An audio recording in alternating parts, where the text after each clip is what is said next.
आज का हमारा टॉपिक है depth area duration curve, that is DAD curve. Depth area duration curve basically हम लोग क्यों बनाते हैं, इसकी रिक्वायरमेंट हमें क्यों पड़ी, आइए देखते हैं।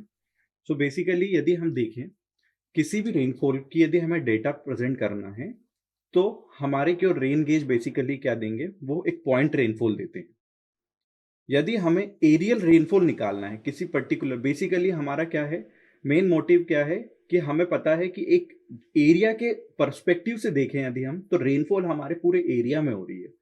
तो पॉइंट रेनफॉल हमारे लिए बेसिकली डाटा रिप्रेजेंटेशन में सही नहीं होगा। यदि उस डाटा को हम लोग, जो पॉइंट रेनफॉल है, उसको हम लोग यदि कन्वर्ट करते हैं किसी भी एरियल रेनफॉल डाटा में, तो हमें डेप्थ एरिया ड्यूरेशन कर्व को यूज करते हैं। Depth area duration curve basically expressed as a graphically the relation between progressively decreasing average depth of rainfall over a progressive increasing area from the center of storm toward its edge for giving duration of rainfall।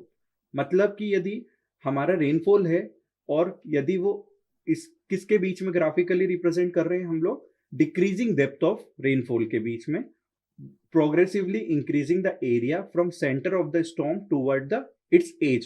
center of storm से लेकर as of the storms के तक देखें हम, तो हम उसके बीच में और साथ में एवरेज डेप्थ ऑफ रेनफॉल जो कि डिक्रीजिंग हो रही है उसकी वैल्यू के बीच में ग्राफ बनाते हैं, दैट इज नोन एज हमारा क्या है, डेप्थ एरिया ड्यूरेशन कर्व है।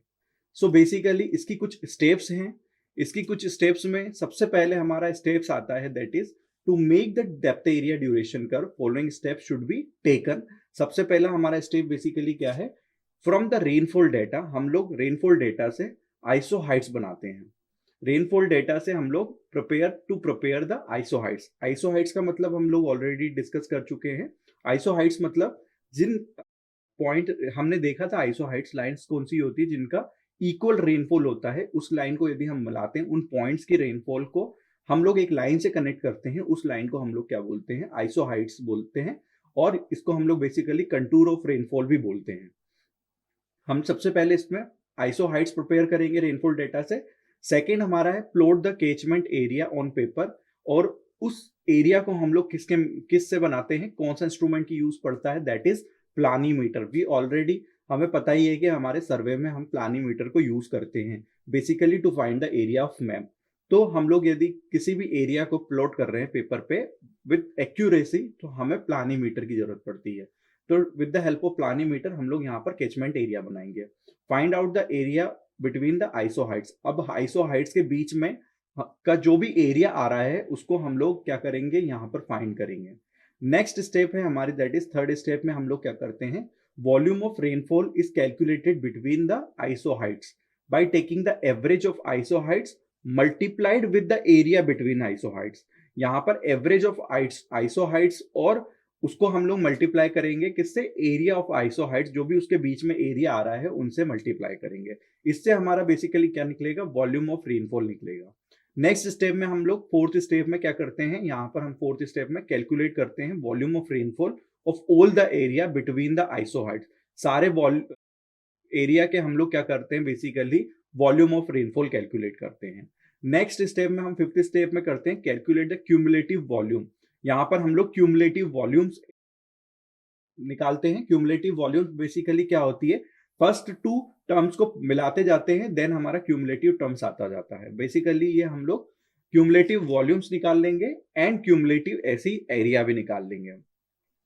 फिफ्थ सिक्स्थ स्टेप में हम लोग क्या करते हैं, इस क्यूमुलेटिव वॉल्यूम को हम लोग डिवाइड करेंगे क्यूमुलेटिव एरिया से, and average depth of rainfall over that area of that storm is find out. यहां पर हम लोग क्या कर सकते हैं, इस क्यूमुलेटिव वॉल्यूम को क्यूमुलेटिव एरिया से डिवाइड करेंगे और एवरेज डेप्थ ऑफ रेनफॉल निकालेंगे। नेक्स्ट हमारी स्टेप आती है, दैट इज सेवंथ स्टेप। इसी प्रोसीजर को हम लोग अदर स्टॉर्म्स के लिए भी वापस से इसी प्रोसीजर को हम लोग अप्लाई करेंगे और प्रिपेयर करेंगे कि हमारा एवरेज डेप्थ ऑफ रेनफॉल कितना आया।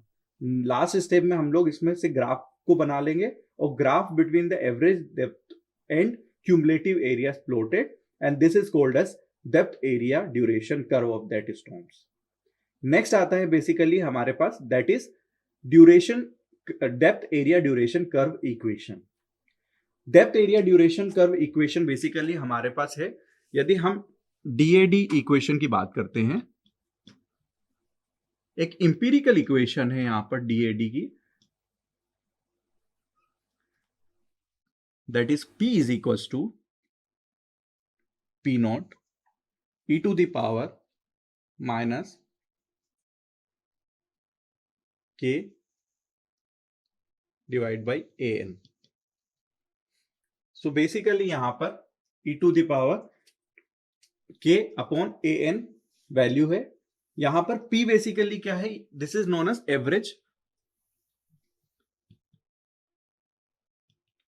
Average depth of over an area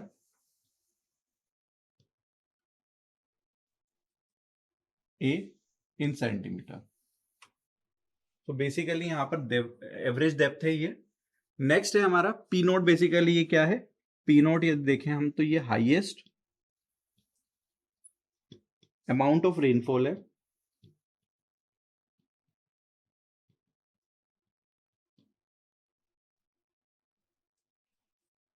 at the storm center, at the storm center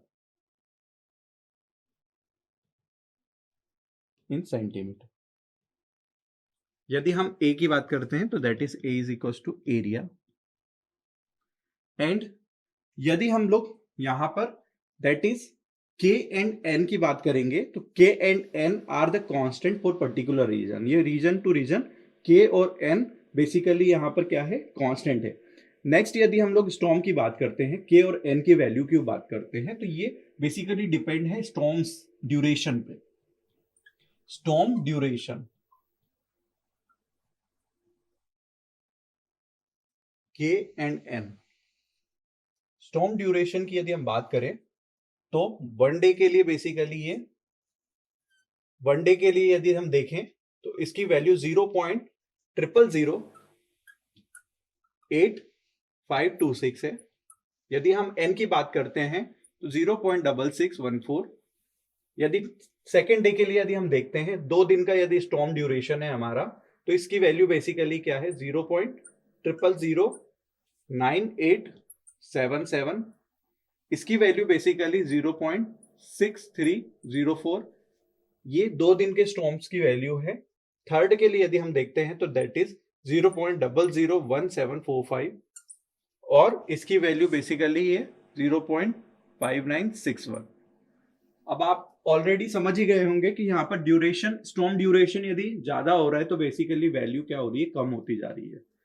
तो बेसिकली ये हमारा क्या है, डेप्थ एरिया ड्यूरेशन इक्वेशन है।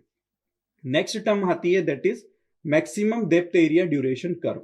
Maximum depth area duration curve हमें क्या रिक्वायरमेंट पड़ी, तो several most rain storms basically यदि हम कंसीडर करते हैं, अलग अलग रेन स्टॉर्म्स को हम लोग कंसीडर करते हैं डिजाइनिंग में, तो because of hydraulic structure design we should determine the design flood. मतलब कि हमें मैक्सिमम वैल्यू डिजाइन के लिए चाहिए। हम ऑलरेडी, हमें हर चीज में, हम आरसीसी में भी पढ़ते हैं, हम किसी भी सब्जेक्ट में जहां हम डिजाइन कर रहे हैं तो हम लोग हमेशा एक मैक्सिमम वैल्यू को लेकर डिजाइन करते हैं। उस मैक्सिमम वैल्यू को लेने का मेन कारण क्या है हमारा, टू सेफर साइड के तरफ जाना है। तो सेफर साइड की तरफ यदि हम जाते हैं तो हमें यहां पर भी मैक्सिमम रेन स्टॉर्म की वैल्यू चाहिए रहेगी, दैट इज द सेवरल, उन सारे रेन स्टॉर्म में जो भी मैक्सिमम वैल्यू होगी हम उसको क्या करेंगे, डिजाइन फ्लड के लिए यूज करेंगे। और this is found by the maximum depth area duration curve. इसे हम लोग maximum depth area duration curve से निकालते हैं। In area due to various storm find the depth area duration curve, then area is plotted with respect to maximum depth of rainfall corresponding to various storms। Various storms के respect में maximum depth of rainfall हमें क्या करना है, इसके बीच में हमें graph बनाना है और उसे हम लोग क्या बोलते हैं, maximum depth area duration curve बोलते हैं। I hope you understand the topic very well. Thank you very much.